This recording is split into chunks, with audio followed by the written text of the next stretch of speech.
Good morning, boys and girls. We're looking today at comparing fractions. So still looking at fractions, but this time comparing them. Which one's bigger, which one's smaller, which one's less, which one's greater. So if we have a look at this fraction here, so we'll have a look. We'll keep it quite simple. We'll look at 1/2. So the whole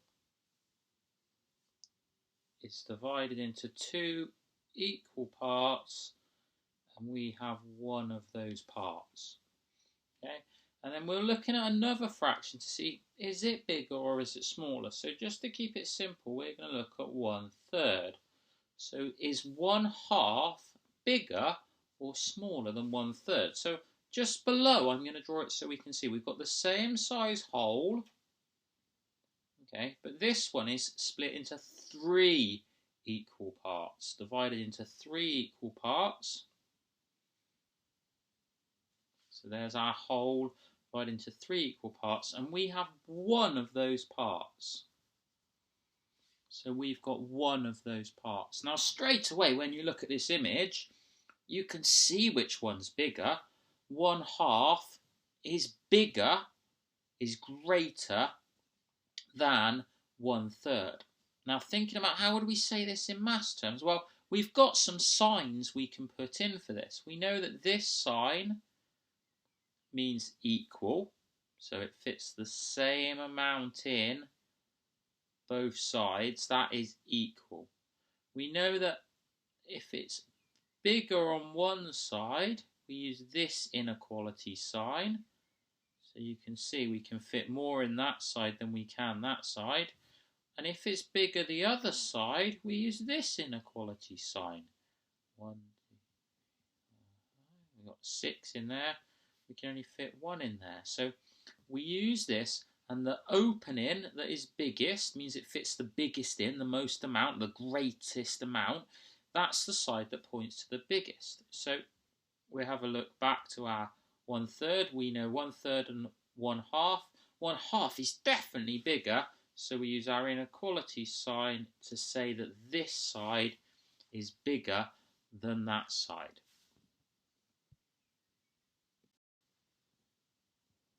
Now just jumping on a bit, we might not always have the picture or be able to draw the picture, but there's another way we can compare fractions. So if we go back to 1/3, if I say which one is greater between 1/3 and 2/3, straight away you can say, well, that's got 2/3, Mr. Hennessy, that's gonna be greater. We can only do that when the denominators are both the same. So both of these fractions are thirds. The whole is divided into 3 equal parts. That's got 1/3, that's got 2/3. And we can see the difference there, but because they've got the same denominator, we don't need to see it. Now, what if they don't have the same denominator? So let's look at another question. Let's stick with 1/3, and let's have 3/6 on the other side. So, 1/3 and 3/6. Well, I could draw it, but is there another way I could do it as well? Well, yeah, I know I can turn these fractions into equivalent fractions. So what can I do to 1/3, which we've been practicing? I'm going in my 1 times table on the top, so 1, 2. I'm going in my 3 times table, because we've got 3 here on the bottom, 3, 6. So 1/3, I know, is the same as 2/6. Now I can easily look at this and say which one is bigger, 2/6 or 3/6. Obviously, it's 3/6 that are bigger. So if I was going to think about that being drawn out, there's my 1/3. My 3/6 is going to be that big. Okay, and if I was just going to say 1/3, and I'm going to work out what that is as sixths, we can see there that is only 2/6. But it becomes a bit complicated to draw all this out. So what we can do is try and get the same denominator, and then we can just look at the numerators and see, oh yeah, that's obviously bigger than that one. So if we have a look at another one that we might have to have a little look at, okay, let's have a look at 2 quarters, or let's do 2/3 again. So on this one, all right, we're going to have to change them so we can try and get the same denominator. Now, sometimes you might have to change both fractions. So I'm just going to look at 2 quarters. We can see, oh, we're going in the 2 times table on the top. 2, 4. Let's do the bottom. I'm going in the 4 times table. 4, 8. Now, oh, that's not the same as that. Let's do another one and see if I get anything similar. So 2, 2, 4, 6. 4's on the bottom. 4, 8, 12. Ooh, still not the same. So maybe now I've changed this one, I might have to change 2/3 as well. So if I have a look at 2/3, I'm going in my 2's on the top, going in my 3's on the bottom. 2, 4, 6. 3's on the bottom. 3, 6, 9. Still nothing that matches. Let's keep going. 2, 4, 6, 8 on the top. 3, 6, 9, 12. Ah, there. I've got a 12 denominator here, a 12 and a 12 there.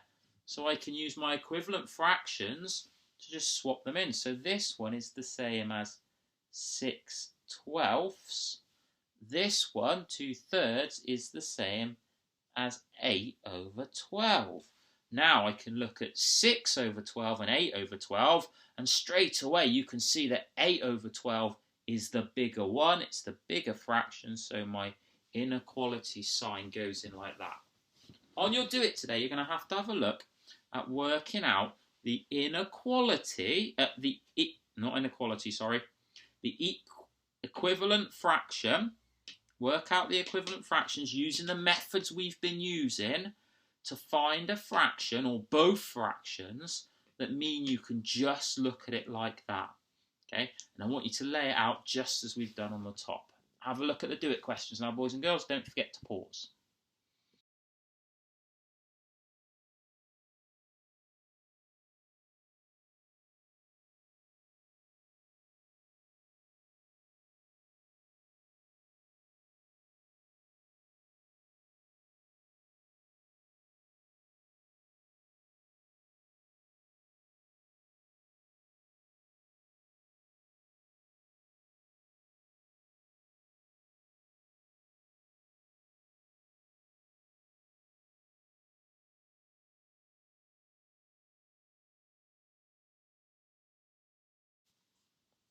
Here's your apply it, boys and girls. We have Barry says 7/10 is greater than 4/5 because the 7 is greater than the 4. Now I want you to have a look at it, try and solve it the way we've been doing in the Do It. Is Barry correct or has he made a mistake? Here's our answer to our apply it. Barry says 7/10 is greater than 4/5 because the 7 is greater than the 4. Now there's a few ways of explaining this. I've drawn a bar model to start with, and you can see straight away that 7/10 is not greater than 4/5. You can see it on the picture there that the yellow fraction on the bottom is definitely greater. If you look below, I've also done what we did on the Do It questions, and I've turned 4/5 into 4/10. It's an equivalent fraction. So I've turned 4/5 into 8/10. And you can see straight away 7/10 and 8/10, which one is bigger. There's also a bar at the bottom so you can see how much bigger it is. It's that 1/10 bigger. Hopefully you had an explanation similar to that. Here's the Solve It, boys and girls. It's an example. This is question 1 from the Solve It. So I'm just going to talk you through what you've got to try and find out. You've got to try and find out what number could possibly go here that makes this number sentence correct. We know from this inequality that this side needs to be bigger, or greater than this side. So this one's the bigger number, the bigger fraction. That one's the smaller fraction. Okay, so this side needs to be bigger. But we've got a 10 here. We've got it out of 10 on this side, a tenth. And we've got a fifth on this side. So what we've got to try and do is get these two denominators the same. So we're going to have to do something here to get a tenth on the bottom. Okay, we're going in, fives, 5, 10. Okay, on the top I'm going in twos, 2, 4. So that is the same as 4 tenths. Now what number could I put as my numerator here that means it would be bigger than 4 tenths? Well, lots of different numbers. I could put a 5, 6, 7, 8, or 9, or even 10. 10 tenths would be bigger. That would be a whole. Okay. This is question 1, so I want you to have a go at it on your own, see if you can remember what I've just done. And then the other questions on the Solve It are similar. There's different numbers missing, but almost all the time you have to just find what you know. What do we know? What equivalent fraction can we know so we get the same equivalent fractions, the same denominator? That is the important bit.